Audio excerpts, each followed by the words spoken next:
Assalamualaikum warahmatullahi wabarakatuh. Innal hamdalillah nahmadu wa nasta'inuhu wastaghfiruh wa na'udzu billahi min syururi anfusina wa min sayyiati a'malina may yahdihillahu fala mudillah wa may yudlil fa hadiyah. Asyhadu an la ilaha illallah wahdahu la syarikalah wa asyhadu anna Sayyidina Muhammadar Rasulullah. Allahumma sholli ala Muhammad wa ala alihi wa sahbihi ajmain. Inna Allaha wa malaikatahu shalluna 'alan nabi. Ya ayyuhalladzina amanu shollu alaihi wa sallimu taslima.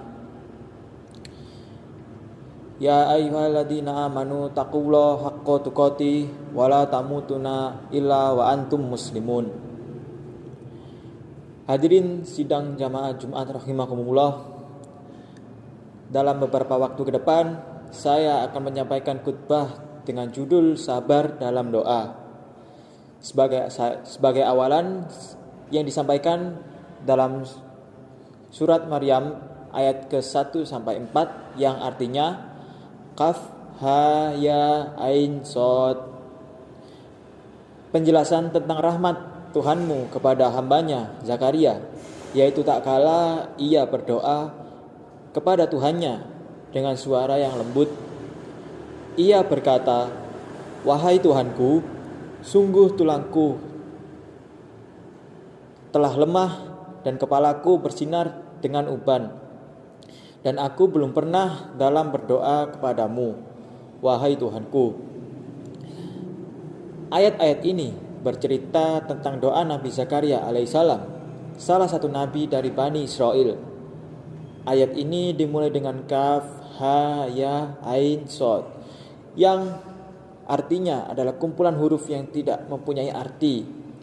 Hanya Allah yang maha mengetahuinya. Tapi menurut Abdullah bin Mas'ud radhiyallahu anhu, 4 huruf itu adalah singkatan dari nama-nama Allah, yaitu Kaf, yaitu Al-Malik atau Maharaja, Ha, Allah, Ya, Al-Aziz atau Maha Perkasa, dan Shad, Al-Musawwir atau Maha Pemberi Rupa. Ibnu Abbas radhiyallahu anhu juga mengatakan yang hampir sama. 4 huruf itu adalah singkatan dari nama-nama Allah, yaitu Al-Kabir atau Maha Besar, Al-Hadi, Maha Pemberi Petunjuk, Al-Aziz atau Maha Perkasa, dan As-Shadiq atau Maha Benar. Ayat ini secara tidak langsung mengajarkan cara berdoa, yaitu menyebut nama-nama Allah sebelum berdoa. Nabi Zakaria alaihissalam gelisah sebab usia sudah memasuki 120 tahun dan istrinya Elizabeth yakni 98 tahun, tetapi mereka berdua belum dikaruniai anak. Tulang-tulangnya telah rapuh, rambutnya memutih total, dan istrinya juga mandul. Zakaria berdoa dengan suara yang lembut, memohon kepada Allah agar diberi keturunan laki-laki penerus risalah kenabiannya, sebab dalam keluarga besarnya tak ada yang pantas menjadi penerus. Mengapa ia berdoa dengan suara lembut? Sebab etika berdoa memanglah demikian. Suara lembut juga dimaksudkan agar tidak ditertawai oleh orang.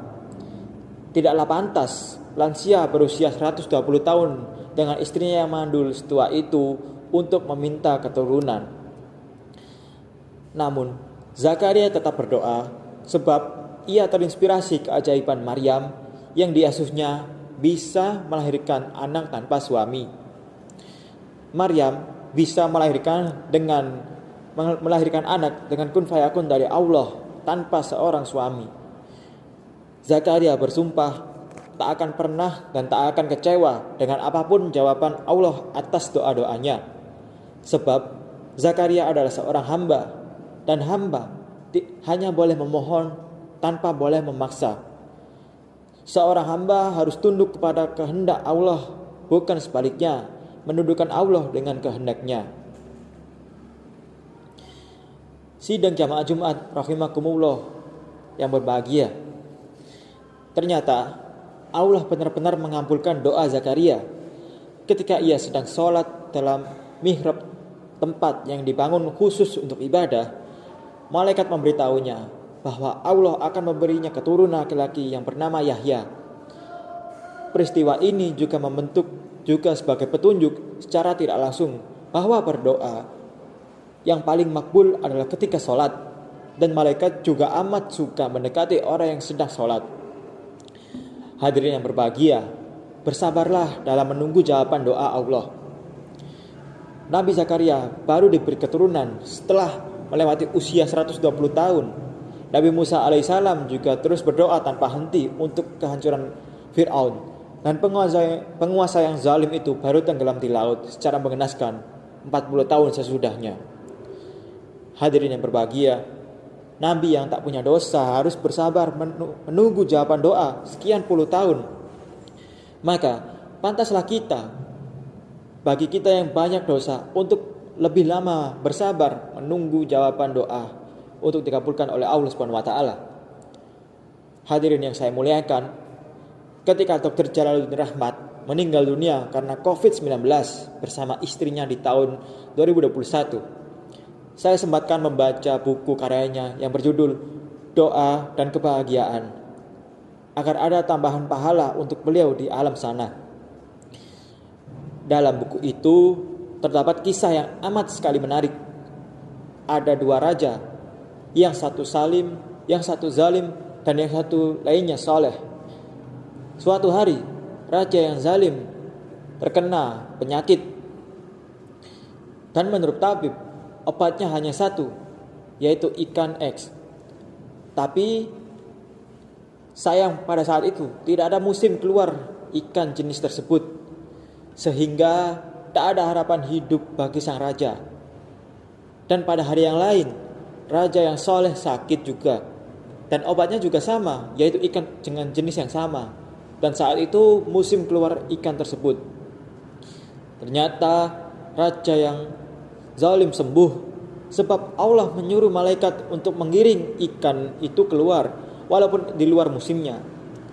Sedangkan raja yang soleh meninggal dunia, sebab saat itu Allah menyuruh malaikat agar menggiring ikan jenis itu kembali ke sarangnya. Malaikat di langit geger, mengapa raja yang zalim justru doanya terkabul, sedangkan doa raja yang soleh tidak terkabul? Ada jawaban lain dari Allah. Raja yang zalim memiliki sedikit kebaikan, maka Allah memberinya kesembuhan sebagai bonus atas kebaikan tersebut, sehingga ketika mati kelak sudah tinggal dosanya yang dibawa.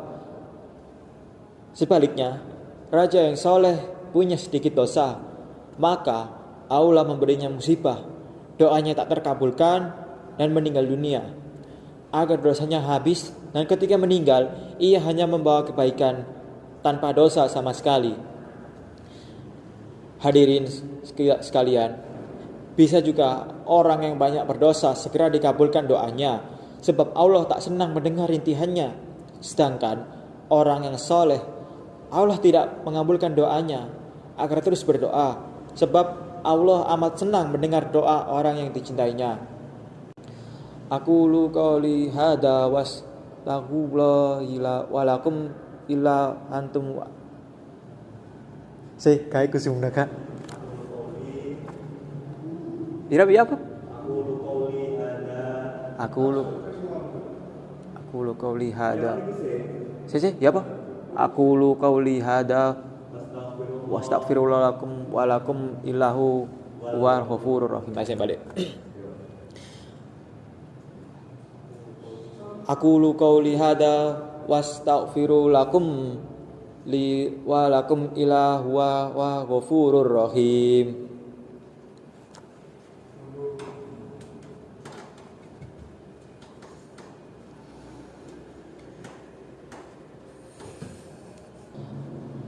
Alhamdulillahilladzi arsala rasulahu bil huda wa dinil haq liyudinurahu alladzi kullihi walau karihul musyrikun. Asyhadu alla ilaha wa asyhadu anna Muhammadan abduhu wa rasuluh. Allahumma sholli ala Muhammad wa ala ali sayyidina wa ala ali wa sahbihi ajmain. Ya ayyuhalladzina amanu taqullaha haqqa tuqati wa la tamutuhu illa wa antum muslimun. Allahumma sholli ala sayyidina Muhammad wa ala ali wa sahbihi ajmain. Alhamdulillahirabbil alamin. Allahumma fir lil mu'minina wal mu'minat wal muslimina wal muslimat al ahya'i wal amwat innaka samiul qaribul budal awat. Rabbana zalamna anfusana wa lam taghfirana wa tarhamna lanakunanna minal khosirin. Rabbana atina fid dunya hasanah wa fil akhirati hasanah wa qina adzabannar. Walhamdulillahirabbil alamin. Ibadallah, innallaha ya'muru bil wal ihsani wa itaa'il qurba wa yanha 'anil fahsya'i wal munkar wal baghi ya'sukum illakum tadakkarun fazkurullaha azim yadkukum wa syukuru ala nikmati yadikum wala dzikrullahi akbar.